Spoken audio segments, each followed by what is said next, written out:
Morning, Lake family. Good afternoon, good evening, whenever it is you're listening to this. Um, I know you're wondering, where is Scott and what's with where he's recording this? Well, hang on just for a minute, okay? You know the best words, and when I was in elementary school, maybe for you too, the best words you could ever hear from your teacher, it was these two simple words: field trip, right? Well, I want you to stay around to the end of this weekly update video for Lake, because I've got a special surprise field trip for you as reward. Well, you might even hear a little echo as I'm speaking, and you might be looking at me going, Scott, where are you? I am sitting in the baptismal of the worship center. Yes, that's right.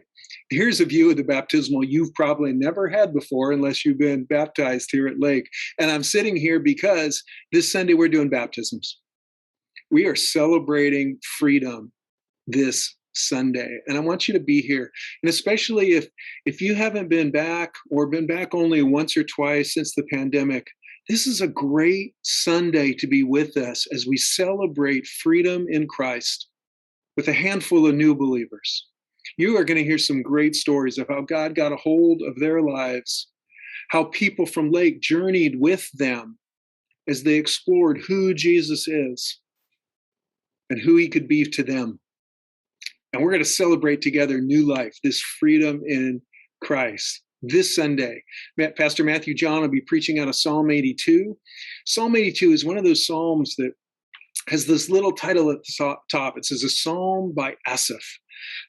There's a number of Asaphs mentioned in the Bible for those of you who want to play some Bible Trivial Pursuit. But particularly this one was given the office of a worship leader appointed by King David. They were contemporaries. The thing about Psalm 82, it's this honest psalm. It is filled full of pain. It's got questions related to righteous anger that Asaph is sharing as he's looking around at the world around him. And it's bookended, however, by these declarations of who Asaph knew God to be and what God longs to do and is doing in the world. I hope you'll be with us this Sunday as we continue our series in the book of Psalms. So, what else is going on in the life of Lake? Glad you asked.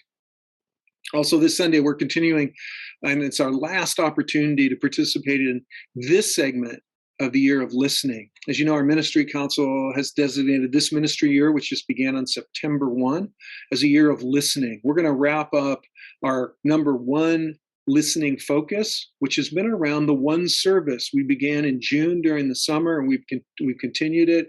We want to hear from you, the congregation. So all this week, there have been people Zooming in. I have a chance to share how the one service has been for them, both the good, the bad, the ugly. Well, we want to invite you to do it in person this Sunday, 1 p.m., Hutchins Hall 400, also known as the Sky Room. You can sit down with some of our ministry council members, and they'll kind of walk you through some ways to respond to how the one service has been for you as we listen as to where we ought to be headed in the future regarding our worship services. I hope you're encouraged, as I have been, by the ministry council's commitment to actively listen to the LAC congregation. I've had the privilege of serving alongside many ministry councils over my years here, and I've so come to appreciate the intentionality for active listening in our ministry council today. So I hope you're engaging around these things, because we believe God is speaking to all of us, you, me, the congregation, and the council wants to hear. So again, that's this Sunday, 1 o'clock. Hutchins Hall, 4400. Also, ministry council leaders, they'll have a number of important updates in the life of our church next Friday in the weekly update. But there's one today that's down in the text below me regarding an item that was brought up at the last congregational meeting. So you can look into that down below, as you can all of these details. Okay, now, I promised you, if you stuck around to the end, a field trip. So we're going to go from this holy space to a completely different space where we are going to give some consideration to outer space. Come on, let's go. Hey, Lake fam. I told you I would take you on a field trip. So here we are. I'm at the edge of Pasadena. Behind me is the Jet Propulsion Lab. I'm on this great little place called Sunset Ridge Park. If you've never checked it out, it's exactly what it sounds like. Great place to watch a sunset. But that's not why I'm here today. I'm here today because I want to tell you about this upcoming event on September 29, where we are going to have a chance to talk with and have some conversation with some of our lake members who call the Jet Propulsion Lab their home. We're going to talk about what it means to not just see our world, not just reach for the planets, but reach beyond it. You can find all the information below me. There's a link to it. You will need to register, but I am really excited about this opportunity to bring friends and neighbors. In fact, in my neighborhood, got a number of JPL scientists. Look forward to inviting them. We're going to hear from some of our own. Dan Crichton, who you might know better as our church chair, he's going to act as moderator. Dan, in his day job, is a program manager for data systems and technology at JPL. We're going to hear from Lauren White, who right now has a project of hers rolling around on Mars. Who do you know who can say that? We're going to hear from Mark Underwood, who's a mission assurance manager.